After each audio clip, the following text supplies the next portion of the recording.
Olá pessoal, tudo bem com vocês? Espero que sim, né? Estão se resguardando aí, né? Essa aqui é a nossa primeira aula na forma de vídeo, né? E eu conto com a compreensão de todos, agradeço a compreensão de todos nesse momento, mas o mais importante é nós cuidarmos, né, da saúde coletiva e dos nossos entes queridos, inclusive da nossa, né? Beleza? Então vamos aí, né?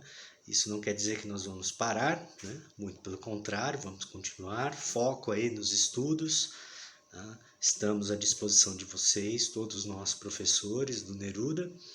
Conte conosco, tá bom? Nós temos aí as formas de comunicação, beleza? Então pode usá-la, tá joia?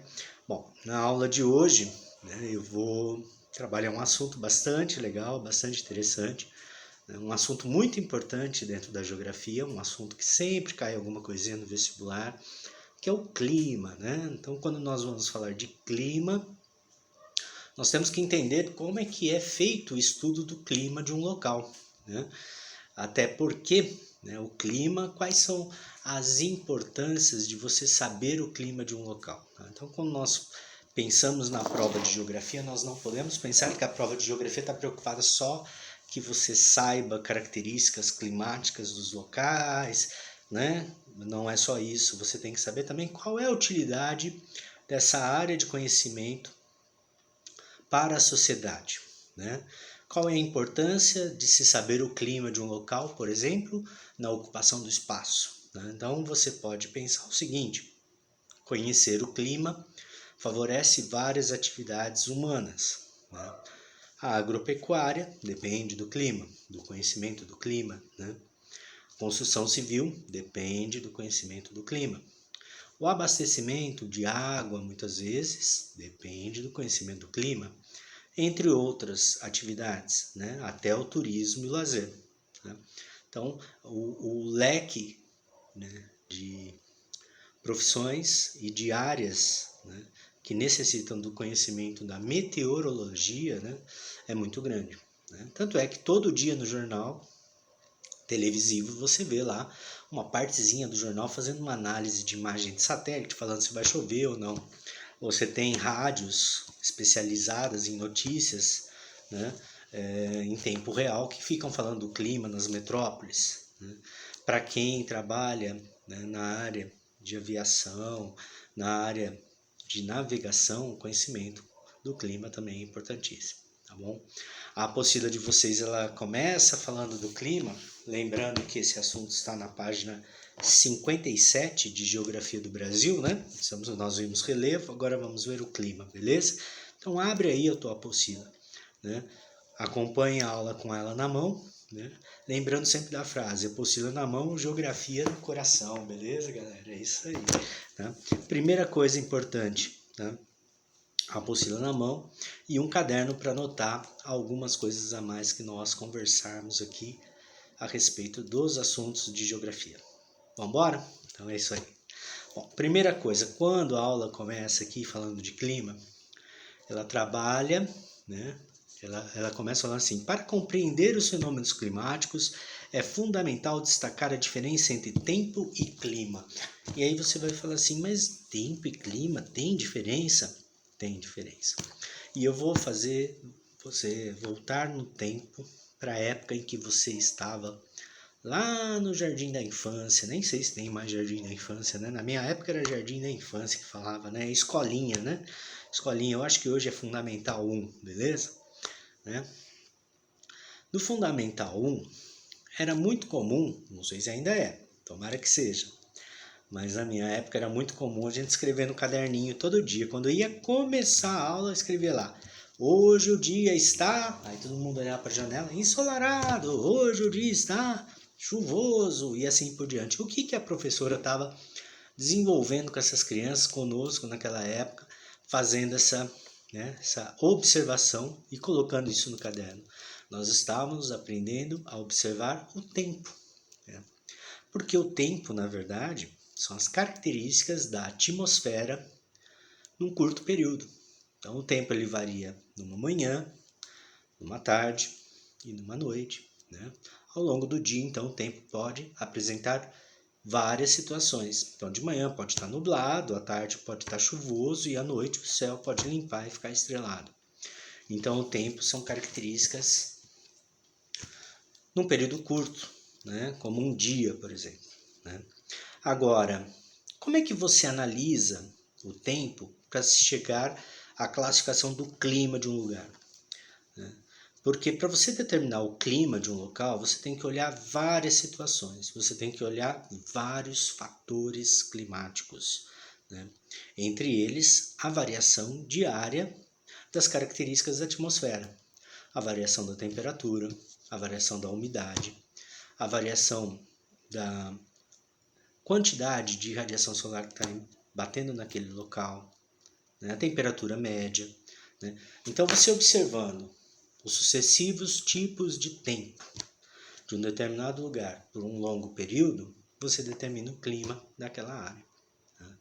Então, eu só sei que Manaus está num clima equatorial porque vários profissionais ao longo do tempo aí da história ficaram observando dia após dia durante um período grande, né, de mais de 10 anos aí, por exemplo, quais eram as características da atmosfera para falar, olha, né, existe um padrão aqui. E qual é o padrão? Né? O padrão do clima equatorial é que ele é quente e úmido o ano todo, né? O pessoal até brinca em Manaus, faz uma piadinha, fala que quando não chove todo dia, chove o dia todo. Beleza? Então, é isso, né? E olha só que interessante, né? Essa questão de você, né, diferenciar o tempo do clima é tão importante porque muitas vezes, né, a gente tem a tendência a generalizar, né? E aí eu recorro ao Jorge Benjor, né? O Jorge Benjor, quando ele canta aquela música Moro num país tropical, abençoado por Deus e bonito por natureza, né? Então, o que acontece, né? O Jorge Benjor, realmente, né? Todo mundo acha que o Brasil é um país tropical, né? Só que a generalização do clima de um lugar é algo que às vezes é complicado, porque você tem que olhar os fatores climáticos para saber se ele realmente é tropical. E vou pegar aqui um atlas e eu quero que vocês observem uma coisa rapidinho comigo. Aqui no norte nós temos a linha do Equador passando e aqui mais ao sul, passando pelo Mato Grosso do Sul, São Paulo, né, e Paraná, nós temos o Trópico de Capricórnio. Essa área que vai do Trópico de Capricórnio até, né, a pontinha aqui de Roraima, né, é tropical. Porque abaixo do Trópico de Capricórnio nós temos um clima subtropical.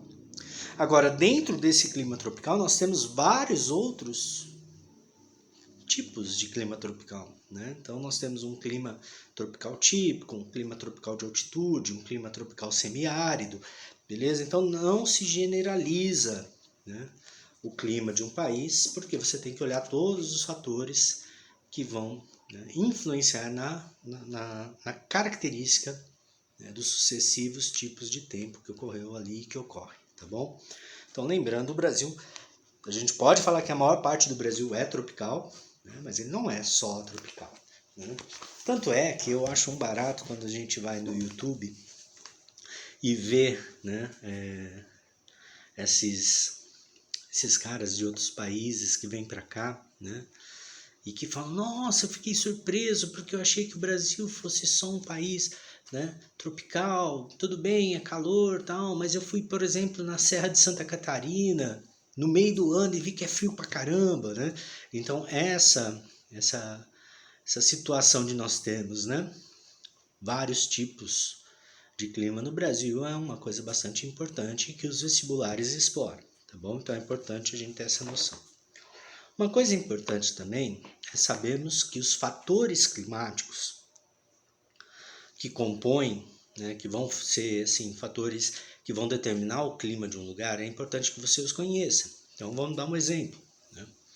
A latitude, que é a posição em relação à linha do Equador, beleza? Então eu já mostrei aqui pelo mapa que o Brasil, por estar na sua maior parte, né, na área que é chamada tropical, né, vai apresentar um território bastante grande com tipologias tropicais, mas nós temos uma partezinha do Brasil abaixo do trópico de Capricórnio, que vai fazer com que o clima seja um pouco mais frio, né? Tenha temperaturas um pouco mais baixas, principalmente no inverno.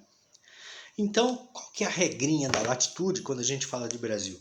Quanto maior, né?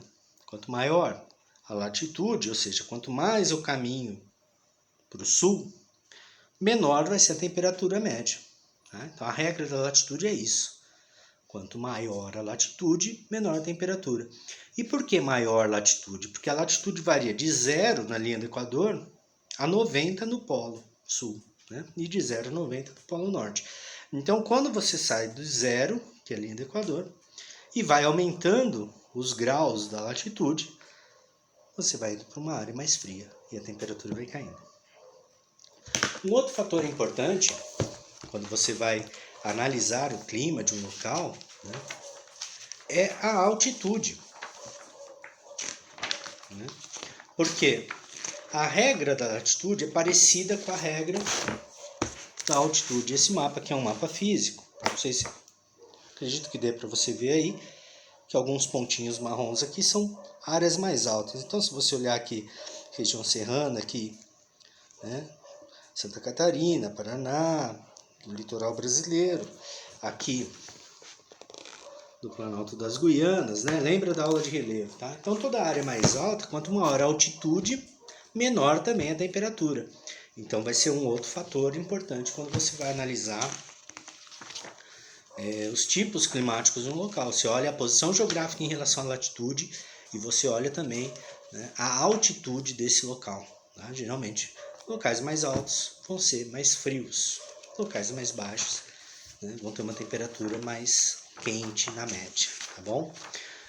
Outra coisa importantíssima quando nós estudamos aqui, né, o clima de um local são as massas de ar. E aí você vai falar assim: Antônio, o que são as massas de ar? As massas de ar são porções da atmosfera que se deslocam, levando parte da característica do local onde ela surgiu.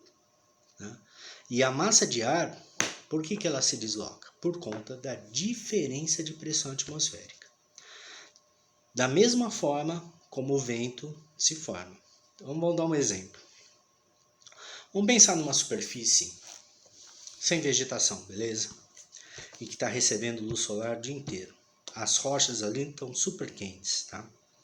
Elas vão estar refletindo calor para a atmosfera. Então toda, né, a temperatura próxima ao solo vai estar alta, né? Vai estar quente pra caramba. Sabe o que acontece com o ar dessa área? Ele vai subir porque ele vai ficar menos denso, ele vai ficar com menor densidade. As moléculas de ar vão ficar mais separadas e a tendência desse ar quente é subir. Beleza? Então, a gente fala que isso é uma área de baixa pressão atmosférica. Tá? As moléculas de ar estão separadas. Baixa pressão. Beleza? Então o ar está subindo. Sabe uma coisa interessante? Quem voa de planador, observa o urubu. Por que o urubu? Porque os urubus são excelentes voadores, né? Já reparou como o voo deles é maravilhoso? Né? Um animal fantástico, né? Importantíssimo para a saúde, né? Onde quer que ele viva, né? Ele é um animal muito importante. E você vê o urubu, quando ele está voando em círculos, ele está pegando altitude, né? E ele pega altitude nessas áreas em que o vento está, né, ascendente, né? O que você tem que é baixa pressão atmosférica, o ar está subindo. Então, quem voa de planador, se vê um grupo de urubu subindo assim, ele sabe que ali está tendo formação de ar ascendente. Então, se ele quer ganhar altitude, ele vai jogar mais ou menos para lá o planador dele, para pegar altitude. Né? Ao contrário, se ele quer baixar o planador, se ele quer diminuir a altitude dele, né, o que ele faz? Ele vai para uma área, por exemplo, com muita vegetação, porque a radiação solar, né, vai estar gerando menos calor nas rochas ali no solo, que vai estar refletindo menos calor. Então toda a área, né, mais fria, o que vai acontecer com as moléculas de ar ali? elas vão ficar mais juntas, mais densas, por isso que é alta pressão, elas estão juntas. Tá? E o que acontece com essa alta pressão? Faz com que o ar desça. Tá? Que o ar desça. Então, de um lado, você está tendo ar quente subindo, do outro, ar frio descendo. Esse ar quente, quando sobe, o que acontece com ele? Cria um vácuo. E aí, a tendência desse ar mais pesado, mais denso, mais frio, é se deslocar em direção a essa área de ar ascendente. Então, o vento sempre se desloca da área de alta pressão atmosférica para a área de baixa pressão atmosférica. Beleza? Então, o vento se desloca dessa forma. E o voador de planador, quando ele quer, né, diminuir a altitude dele, ele vai para as direções de alta pressão atmosférica, porque o ar está descendo. O voador também de asa delta, né? O cara que voa com parapente e assim por diante. Bom, a dinâmica das massas de ar é mais ou menos parecida. Tá? Ela vai ter um deslocamento parecido com o do vento. Tá? Também vai se deslocar. Né? E a massa de ar, quando ela se desloca, como ela leva parte das características dela consigo, o que acontece? Se ela nasce numa área seca, ela vai levar vento seco, ar seco. Se ela nasce numa área úmida, ela vai levar o quê? Umidade, né? Por onde ela passa. Então, sendo assim, pessoal, é muito importante você observar que nós temos aí, né, 4 massas de ar, né, aqui no mapinha, né, nesse primeiro quadrinho, né, e 4 aqui nesse segundo quadrinho, beleza? Quais são as características? Ao todo, nós temos 5 massas de ar importantes no nosso país. Né? Então, começando aí a leitura, agora vou colocar o binóculo. Né? Vocês veem aí, massas de ar do Brasil. Então, nós temos aí o começo, ó, a primeira delas. Né? Massa equatorial continental. Né?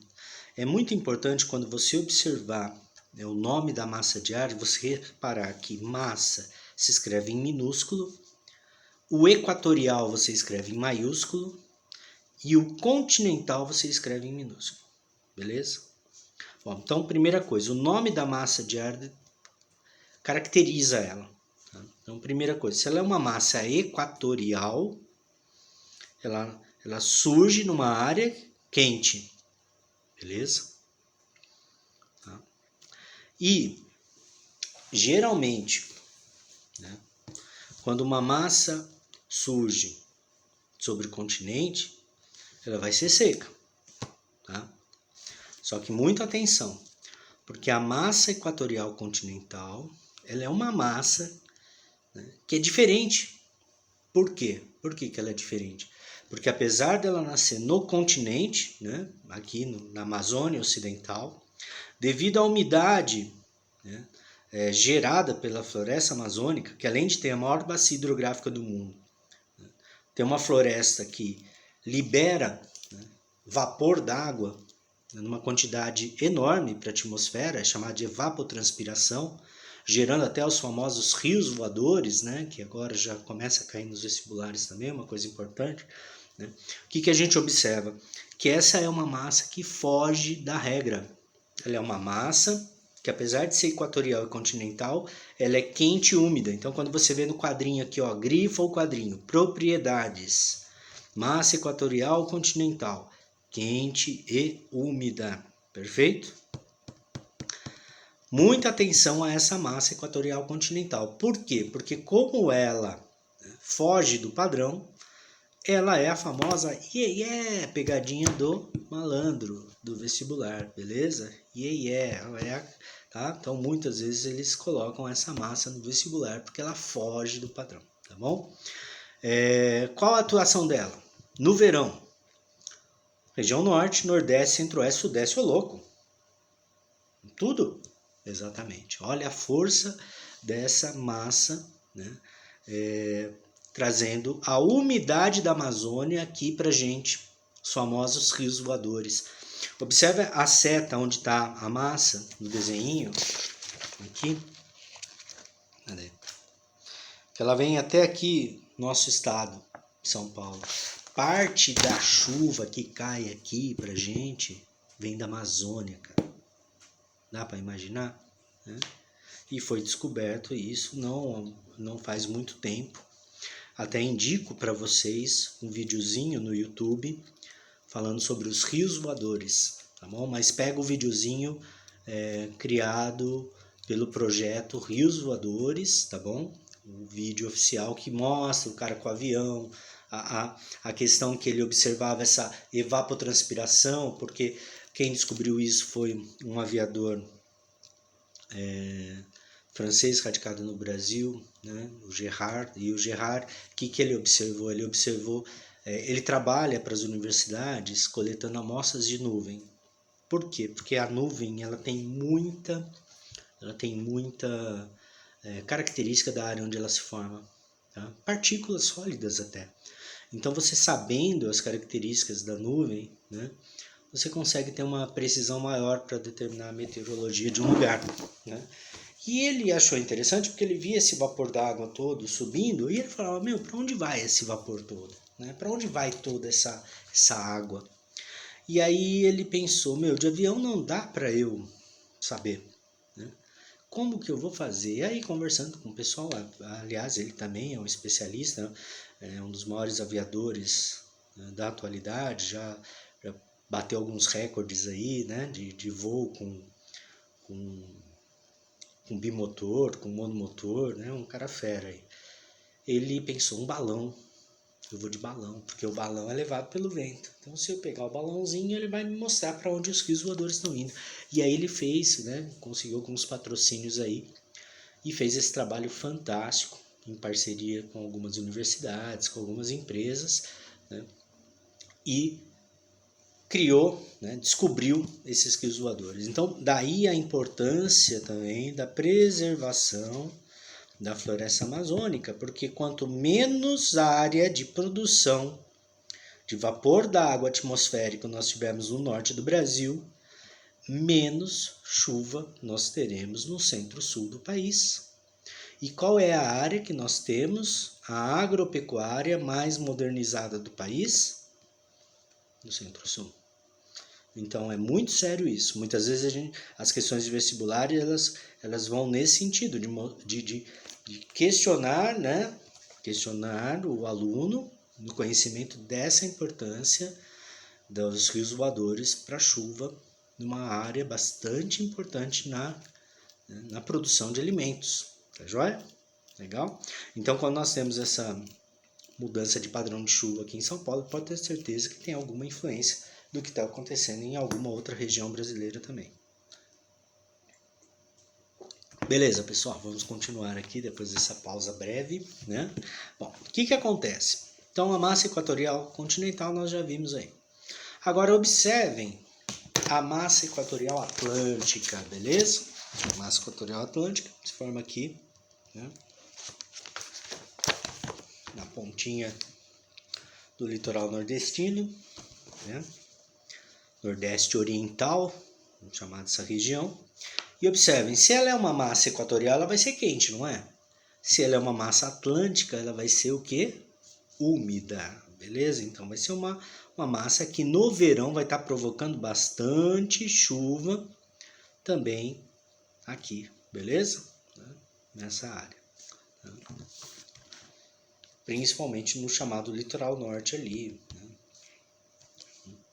Bom, agora vamos às massas tropicais. Observem a massa tropical continental.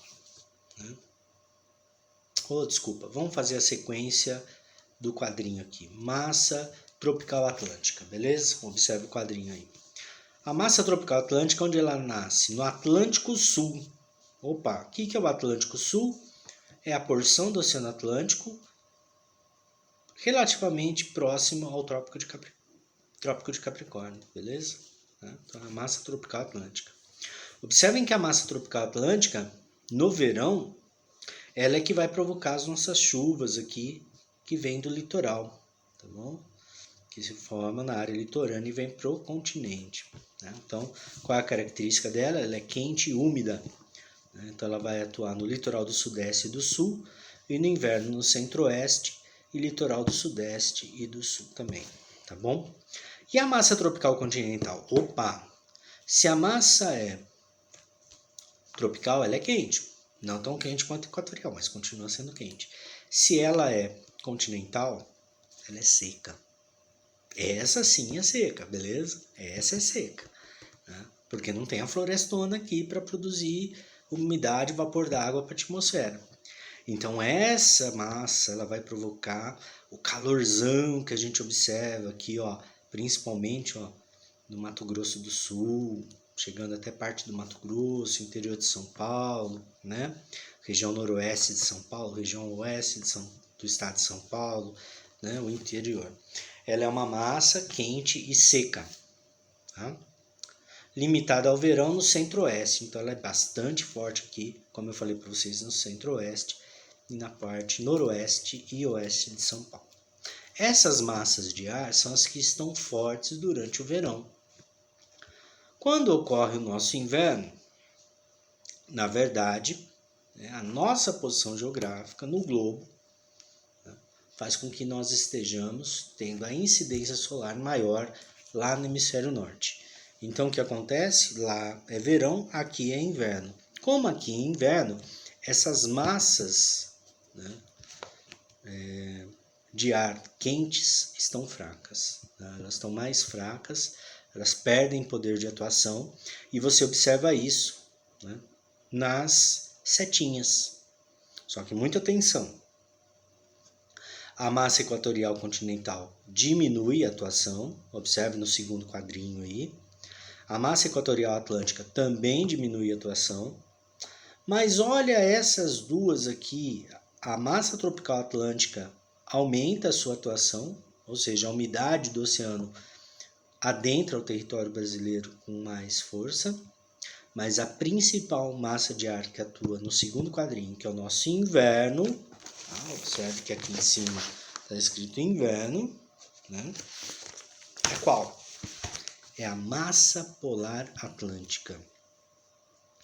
A massa polar atlântica ela se forma lá na Antártida. Vem em direção à América do Sul, passa pela Argentina, sobe pelo sul do país. Só que, encontrando obstáculos no relevo brasileiro, principalmente aqui, né, nas serras, o que ela faz? Ela se divide em 3 partes, beleza? Então, a massa polar atlântica é a massa mais forte no nosso inverno. Vem lá da Antártida. Aí você vai falar, Tony, é verdade que quando criaram o projeto Antártico, né, o projeto de construção de uma base científica na Antártida, né, a intenção do Brasil era mapear e acompanhar, né, bastante a atuação dessa massa? Sim, porque ela é muito importante na caracterização do nosso clima. Né? Então, a nossa estação de pesquisa, né, científica na Antártida, ela tem, né, vários equipamentos meteorológicos para acompanhar essa atuação da massa polar e mandar as informações para cá, né, para o INPE, Instituto Nacional de Pesquisas Espaciais, né, para as várias universidades, para a Marinha e para todo mundo, beleza? Então a massa polar atlântica, observa que ela se divide em 3 partes, e aí eu vou pedir para você fazer o seguinte, tá? Vamos pegar aqui a setinha da esquerda que vai em direção à Amazônia, beleza? Em cima dessa setinha que vai para a Amazônia, você vai escrever no mapa mesmo, tá? Escreve aí, friagem. O que é isso? A massa polar atlântica, ela atua no inverno. Se ela é uma massa polar, ela é quente ou é fria? É fria. Se ela é atlântica, ela é seca ou é úmida? É úmida. Então a massa polar atlântica ela vem lá da Antártida, atravessa todo o Pantanal. Observem que o relevo facilita a ida dela para o norte, né? Pantanal, uma planície, né? Uma área plana. Né? Depois ela pega também as regiões planas aqui, as depressões da região norte, né? E aí ela chega até a Amazônia Ocidental, provocando esse fenômeno que é friagem. E o que é a friagem? É uma queda de temperatura acentuada no meio da floresta amazônica. Aonde? Principalmente no Acre e na Amazônia Ocidental. Então, todo inverno você tem esse fenômeno.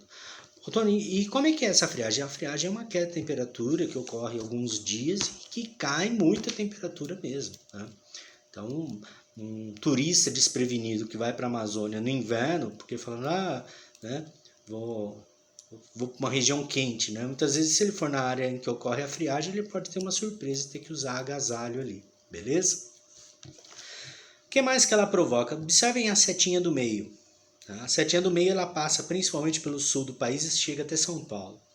Essa setinha aqui do meio, vocês vão escrever frio e geadas, beleza? No mapa, escreve aí, frios e geadas. Porque essa parte da massa polar atlântica, quando ela passa nessa região, é isso que ela provoca. Pode provocar geada, como já ocorreu algumas, inclusive algumas famosas na década de 60, que praticamente destruiu os cafezais do Paraná, do interior de São Paulo. Né? E você tem também a queda de temperatura normal do inverno. Tá bom? Inclusive essa queda de temperatura na Serra de Santa Catarina pode provocar formação de neve, né? Que é uma ocorrência que atualmente tem atraído bastante turista, tá bom?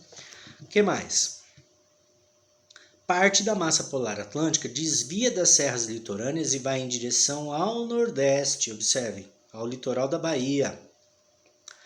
Aonde essa terceira setinha da massa polar atlântica bate no litoral da Bahia, você vai escrever em cima do mapa: chuva. Chuva. Chove no inverno lá no litoral nordestino. Aqui fica seco, né? Para nós fica seco, o inverno é seco, né? Lá é chuvoso. Beleza? Então é a época que, se você for comprar pacote de viagem para ir para a praia lá no Nordeste, tá mais barato. Porque você corre o risco de chegar lá e tá chovendo. Beleza? Então é isso. Tá? Viram aí as massas de ar que atuam? A massa tropical atlântica eu já tinha falado, né? Ela provoca chuva aí. Mas a mais importante no nosso inverno é a massa polar atlântica. Lembrem-se, tá? Massa polar atlântica se divide em 3 e provoca todos esses fenômenos aí, tá bom? Legal. Joia. Pessoal, sendo assim, tá? Observando, né, todas as características dos sucessivos tipos de tempo ao longo de vários anos, em várias partes do Brasil, e juntando essas informações, né, os meteorologistas, os geógrafos, alguns biólogos também, pessoas da área, chegaram à conclusão que nós temos no Brasil 5 tipos climáticos gerais. Tá? Uma generalização. São 5 tipos climáticos gerais. Beleza? Então nós temos aí, ó, o primeiro deles. Tá? Vamos grifar a apostila, tá bom? Apostila na mão, geografia no coração. Nunca se esqueça. Clima tropical litorâneo úmido. Clima tropical, né? Litorâneo úmido. Aonde fica, né, esse clima? Opa, vira a página. Olha o mapa. Olha o mapa. Porque olhando o mapinha, você visualiza o lugar. Beleza? Qual que é o tropical úmido? É esse que pega todo o litoral, do Trópico de Capricórnio até, né, ali o comecinho do litoral norte no Nordeste. Tá bom? Até o Rio Grande do Norte ali, beleza? Então observa aí. Na legendinha, lembrando, ó, legenda é o quadradinho que nós temos no cantico do mapa aqui, ó. E que mostra, opa, vamos pôr mais perto, né? E que mostra aí os símbolos, o que significam, as cores, símbolos, beleza? Então olhando a legendinha do mapa aí, o que você vê? Tropical úmido. Toda a área litorânea. Volta lá. Qual que é a característica do clima tropical litorâneo úmido? É o clima característico de toda a faixa litoral do Nordeste e Sudeste. No verão, a massa tropical atlântica, olha ela lá, provoca chuvas orográficas. Opa! Palavra oro, no grego, significa morro. Orográficas. Né? Chuva de relevo. Beleza? Então, aquela famosa chuva que ocorre no verão e que provoca tanta tragédia porque nós ocupamos o relevo de forma errada, não é? Não é isso que nós vimos, inclusive, esse ano? As tragédias, né? Vocês viram? No Guarujá, né? Rio de Janeiro, Minas Gerais, né? Encostas da Serra do Mar, da Mantiqueira e da Chapada da Borborema, beleza? Então aí, ó, né? Um problema sério no nosso país que se repete, né? E as questões de vestibular vão trabalhar com isso, né? Se todo ano isso ocorre, por que não há modificação dessa situação, né? O que deveria ser feito? Qual é o tipo de clima local que pode, né? Pode causar tragédias quando há uma ocupação errada do espaço, né? É o clima tropical litorâneo úmido. Todo ano vai chover bastante nessa área. O morro de rocha cristalina, que é o caso da Serra do Mar, Serra da Mantiqueira. Tem a terra, tem a cobertura vegetal. Você tirou a cobertura vegetal, construiu em cima, o que vai acontecer com esse solo com excesso de chuva? Ele vai escorregar, ele vai deslizar sobre essa estrutura geológica aí, beleza? Então, é tragédia anunciada, né, gente? Beleza? Então lembre-se disso. Geralmente as questões de vestibular fazem essa junção aí, né, da ocupação do espaço com o clima e com o tipo de relevo. Tá joia? Isso aí. Bom, vamos lá. Vamos ver o clima tropical. O clima Jorge Benjor. Clima tropical. Beleza? Vira a página e olha o mapinha. Opa, tropical. Um verde clarinho aí, né? Não sei se na tua apostila tá essa cor também. Clima tropical. Olha a abrangência dele. Pega todo o Brasil Central, parte do Nordeste. Tá? Qual que é a característica do clima tropical? Duas estações bem definidas. Verão chuvoso, inverno seco. Beleza? Verão chuvoso, inverno seco. Vira a página.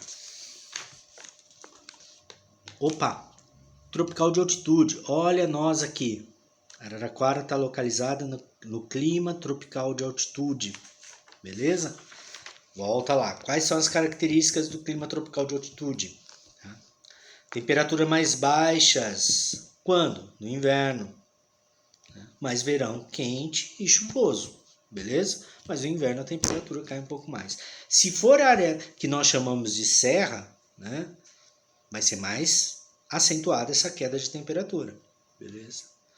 Então, quando você olha a variação de temperatura entre as cidades aqui no interior de São Paulo, você percebe que nessa porção aqui, às vezes uma diferença de 200 metros, né, provoca uma queda de temperatura acentuada, né? E a gente cita como exemplo Araraquara e São Carlos, né? Nós temos aí uma diferença de altitude próxima a 200 metros, né, em alguns pontos, né? Araraquara é mais baixa, então São Carlos no inverno é um pouco mais fria que Araraquara, tá bom? Como exemplo. Tá? Agora, vamos lá. Clima semiárido. Clima semiárido, muita gente pensa que é um clima desértico, nada disso. Tá? Clima semiárido é, como nós vimos, ele é chamado, na verdade, clima tropical semiárido. Né? O que acontece com o clima semiárido? Por fatores físicos locacionais, como, por exemplo, a presença da Serra da Borborema, o Planalto do Parnaíba, né, formando duas barreiras, uma depressão entre essas duas barreiras, né? Então, parte da umidade oceânica não chega nessa depressão todo ano da mesma forma, tem ano que nem chega. Então, o que acontece? O clima semiárido, típico do sertão nordestino e do norte de Minas Gerais, ele é um clima com inverno seco, verão... ele é um clima com prolongada estiagem. Tá? Prolongada estiagem. Na verdade, o que acontece? As chuvas são irregulares. Chove? Sim. Tem ano que chove bastante, tendo que não chove, tendo que chove pouco. Então essa irregularidade de chuvas é que caracteriza o clima tropical semiárido, que caracteriza o sertão nordestino. Beleza? As questões de vestibular falando desse clima vão muitas vezes trabalhar com as soluções para o flagelo da seca. O que é o flagelo da seca? O sertão nordestino, muitas famílias dependem da atividade agropecuária. A pecuária lá é uma tradição histórica, né, do período colonial. Ali foi uma das primeiras áreas de criação de gado, apesar de não apresentar um clima tão favorável à pecuária, mas historicamente virou tradicional. E não esqueçamos que lá existe toda uma indústria artesanal do couro, né? Casacos, selaria, né? Chapéus, né? Calçados, né? Faz parte da vida cotidiana do sertanejo, né? Esse artesanato, né? de muito boa qualidade, de muita beleza, muita riqueza, né? Esse artesanato em couro que ocorre no Agreste e no sertão nordestino.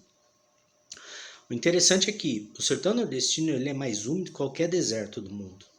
Então, na verdade, o que acontece ali são irregularidades de chuva.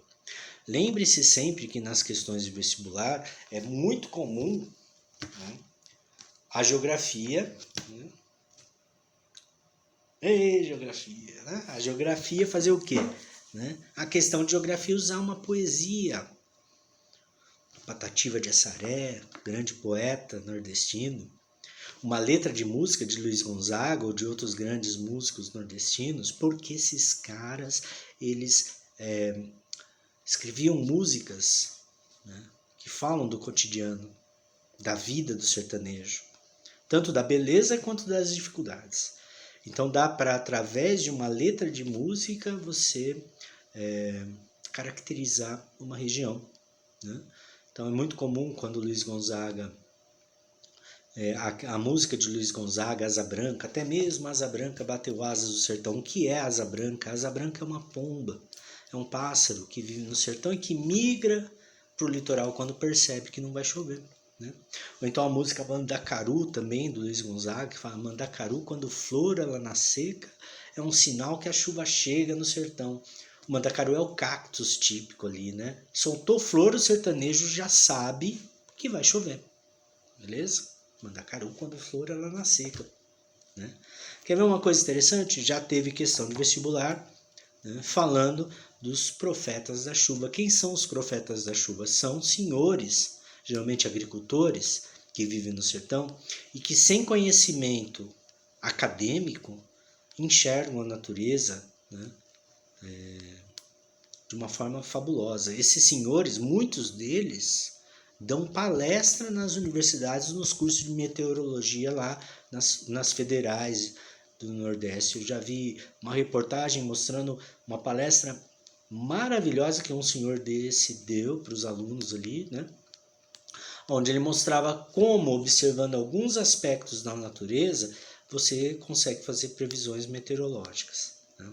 E isso é muito interessante, né? A junção do conhecimento, né, que a gente fala cotidiano, né, conhecimento de quem vive ali, com conhecimento científico acadêmico, é maravilhoso, né, a gente ter isso. Então, muita atenção aí, né, no sertão nordestino. Tem muita gente também comenta, né, nos vestibulares ali às vezes cai questão sobre a indústria da seca. O que era a indústria da seca? O que é a indústria da seca? A indústria da seca, muita gente lembra bastante.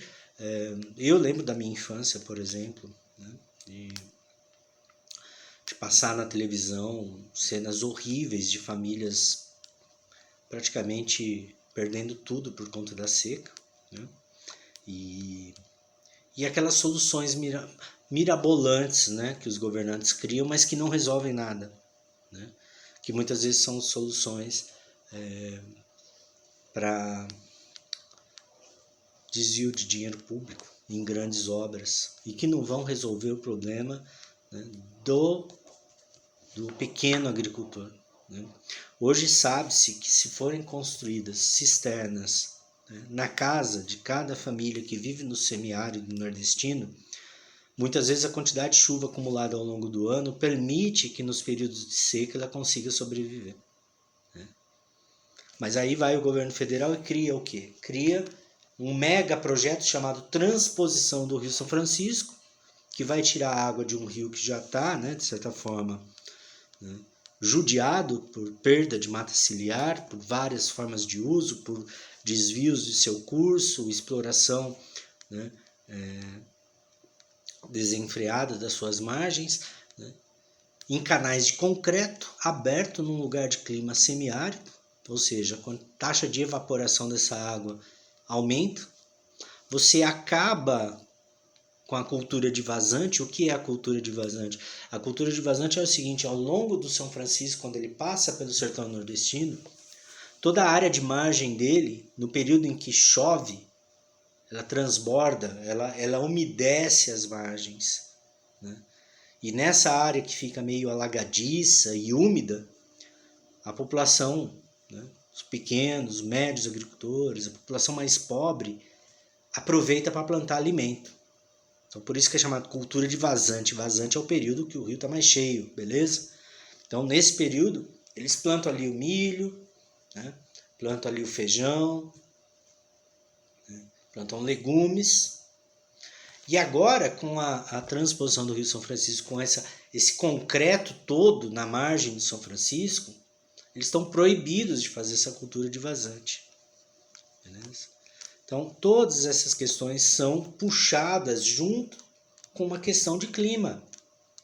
Entenderam a dimensão que a prova de geografia toma quando ela fala de clima? Não é só a análise física do clima, dos fatores climáticos. Sempre tem que ter, né, uma análise, geralmente ocorre uma análise, né, mais profunda de como essa característica climática está sendo bem ou mal utilizada pela população local, pelo poder público e assim por diante, tá bom? Então, muita atenção, tá, a essas, né, formas de você analisar o clima junto com outras situações, sejam elas econômicas, socioeconômicas. Né? Agora, por outro lado, você tem também, né, questões falando de uma área do São Francisco, né, em que a transposição é benéfica, né, que é o chamado Vale da Fartura, né, que é a porção principalmente ali do oeste da Bahia, aonde desses canais de transposição você tem, né, plantio de frutas irrigadas, frutas de excelente qualidade que visam o mercado externo, também vem um pouco para o mercado interno, mas boa parte delas são exportadas, tá bom? Lembrando que são frutas irrigadas com tecnologia israelense, em algumas áreas, pelo fato do ar ser seco, não tem tanta praga, então não tem necessidade de se jogar tanto veneno, então as frutas têm uma qualidade melhor, né? E então tem esses dois lados também sendo analisados, tá bom? Legal. Falei bastante do semiárido, né? E agora nós temos aí o clima subtropical úmido, beleza? Vira o mapinha aí e você vai ver que ele pega principalmente a região sul do país. Né? E qual é a característica do clima subtropical úmido? Né? As estações são bem definidas, as chuvas distribuem-se regularmente, grifa isso, as chuvas distribuem-se regularmente, porque é uma característica do sul do país, por isso que o pampa gaúcho, o gado nunca perde peso, não há estação seca, o ano todo chove. Se você olhar o pampa, né, que é a típica área de criação de gado bovino do Rio Grande do Sul, você vai ver que o pasto está verde o ano todo. Os boizinhos ficam felizes, né? Todo ano comida, o ano todo. Né? Só vai ficar triste a hora que vai pro matador. Ô louco, né? Mas é isso aí, tá? Seguinte, galera. Né? Então, aqui fala, nos locais mais elevados, como as serras catarinense e gaúcha, você tem precipitação de neve em algumas, principalmente no inverno, beleza? E aí o destaque são para as serras Santa Catarina e Rio Grande do Sul, tá bom? Então é isso, gente. Esses são os tipos climáticos do nosso país, né?